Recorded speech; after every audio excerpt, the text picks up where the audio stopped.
আমির Hamza jail থেকে বের হওয়ার পর থেকে প্রায় অসুস্থ দেখা যায়।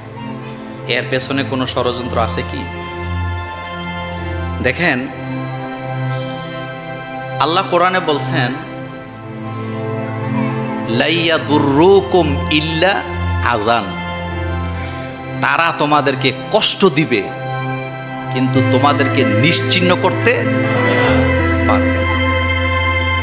গত কয়েকদিন আগে একজন ভাইয়ের সাথে দেখা, তার মাথা থেকে এই রকমের খুশকির মতো চামড়া উঠে। বললাম, এটা কেন হয়েছে? ভাই, এখানে যাওয়ার পরে হয়েছে। আমির হামজাকে অনেক কষ্ট দেওয়া হয়েছে, অনেক কষ্ট দেওয়া হয়েছে, সোলো পয়জনও করা হয়েছে তাকে।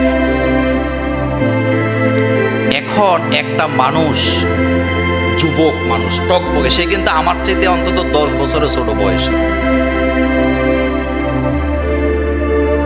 এই লোকটারে যা ইচ্ছা তা। অপরাধটা কি ছিল? অপরাধটা ছিল 2 ছেলে নাকি ফেসবুকে লেখছে আমরা তরবারি নিয়ে সংসদে হামলা করব।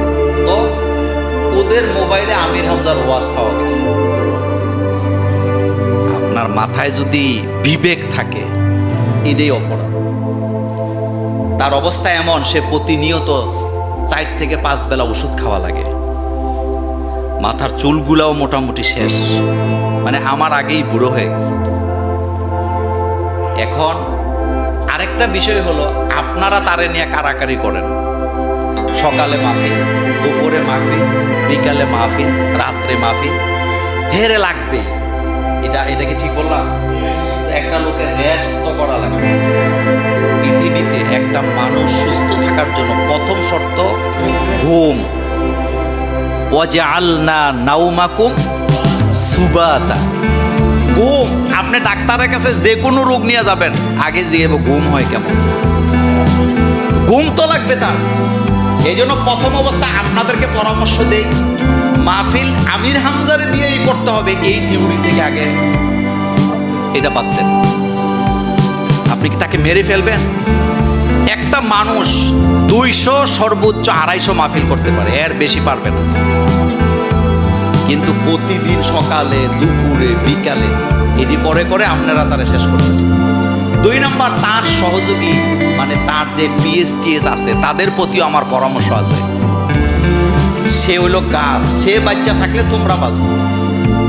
তুমি কেন তার মাহফিল গণহারে নিচ্ছ প্রতিদিন 4টা-5টা? আবার মনে মনে করে না, মোল্লা ভাই ওর কারণে আপনাদের মাহফিল কমলো কিনা? আমাদের মাহফিল কমবে কেন? আমার মাহফিলে ডায়েরি ফিল আপ হয়েছে গত 6 মাস আগে। কয় মাস? আমার পিএসও এখন আমারে ফোন দেয়া কথা, আর দুপুরে একটা নেই, বিকালে একটা নেই। আমি তো মাথা ঠিক আছে তো? এটা থেকে বের হয়ে আসতে হবে। আমির হামজা জাতির সম্পদ। প্রতিদিন আমির হামজা দিনে মাহফিল দরকার না, রাতে মাহফিল করুক। মাগরিবে একটা করুক, রাতে একটা করুক, কোনো আপত্তি। কিন্তু তার রেস্টের ব্যাপারে এটা আমাদের সতর্ক হওয়া দরকার। কাছাকাছি যারা আছে তাদের সতর্ক হওয়া দরকার। যেহেতু আমার কাছে এটা আসছে, আমি আজকেই তাকে মেসেজ দিব অথবা কল করে জানাবো যে ভাই তোমাকে এটা ছাড়তে হবে, রেস্ট দরকার। কি দরকার? সে বাচ্চা থাকলে আমরা কথা শুনতে পারবো। আপনাদের মনে আছে আল্লামা সাইদি সাহেব, তিনি কি প্রতিদিন মাহফিল করতেন? সকালে বিকালে করতেন, তার রুটিন কি অসাধারণ। ঈদগার মাহফিলগুলা মনে পড়ে না? আমার মনে আছে ঈদগাতে মাহফিল, আহারে উনি যখন নাহমাদু কইয়া টান দিত।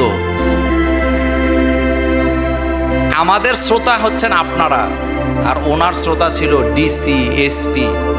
আমি আমার নিজের চোখে এসপি, ডিসি, সচিবদেরকে মাঠে বসে ওনার মাহফিল শুনতে আমি অহরহ দেখছি, অহরহ।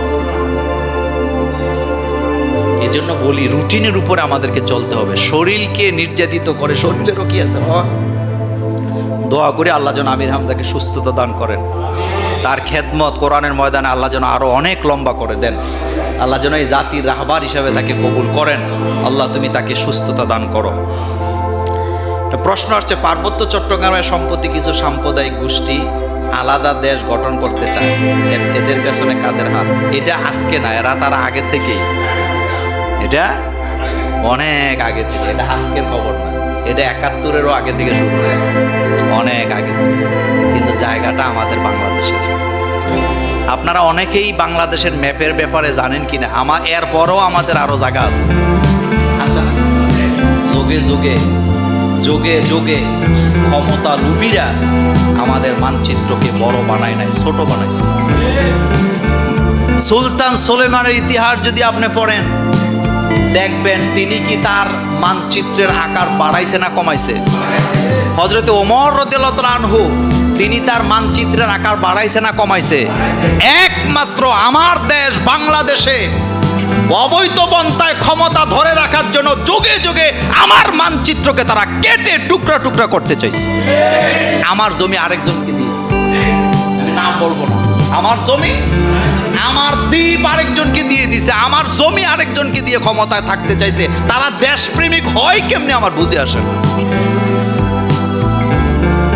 দেশপ্রেমিক তো তাদেরকে বলে যারা 1 ইঞ্চি জমি কাউকে, আমার হক আমি দেব কেন, এটার জন্য যে আমি শপথ নিয়েছি আমার জমিকে আমি হেফাজত করব। সাহস নাই, কি নাই? সাহস নাই। আপনার যদি সাহস থাকে, আপনার মানচিত্রটা কত বড় এটা বিষয় না, আপনার ভয়ে দেখেন না এখন কিন্তু দাদাবাবুরা খুব ডরে ডরে আছে, কোন ফেস লাগে, কারণ 7 সিস্টারের অবস্থা। আপনারা অনেকে 7 সিস্টার মনে করতেছেন কোনো নারীদের কথা, না না, সচেতন হন। 7 সিস্টারে ঘুম নাই, 7 সিস্টারে কি নাই? ঘুম নাই। সাসা আপনা যান। এজন্য যারা আমাদের বিরুদ্ধে খুব রঙ্গমঙ্গ করে বক্তৃতা দিচ্ছ বোম্বে, কি বলে দিল্লিতে বসে বসে, আমাদের নিয়ে চিন্তা করো না, আগে তোমারটা তুমি সামলাও, তোমারটা আগে তুমি সামলাও। তোমার